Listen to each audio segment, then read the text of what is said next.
তো গাইস আমি রাশিদ এখন বাজারে যাচ্ছি সোনার দোকানে চা খেতে। গাইস দেখতে পাচ্ছ উপরে প্রচণ্ড মেঘ উঠছে, সেই পরিমাণের মেঘ। আমরা যাচ্ছি বাজার, তারপরে একটু দেরি করে আবার ব্যাকে এসে একটু ক্লাম বোর্ড খেলবো। ক্লাম বোর্ড এ দেখতে পাচ্ছ রাশিদের চুলটা দেখছে তো। এই দেখতে পাচ্ছ বাজারের মৌসুমটা, উপর দিকে মেঘটা দেখছো গাইস। বাজারে মনে হচ্ছে লাইন বলে গেছে, রাস্তার লাইটগুলো আর জ্বলেই নি। বৃষ্টি এসে গেছে এখন বর্তমান।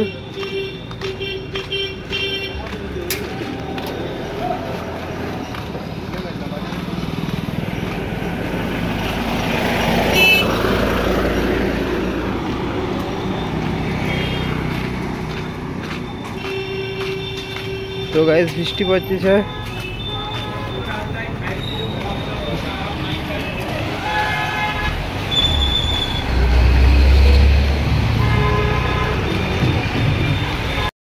বাজারে আসছি দেখো বৃষ্টি পড়তেছে এখন বর্তমান। দেখো বাজারের সেই লেভেলটা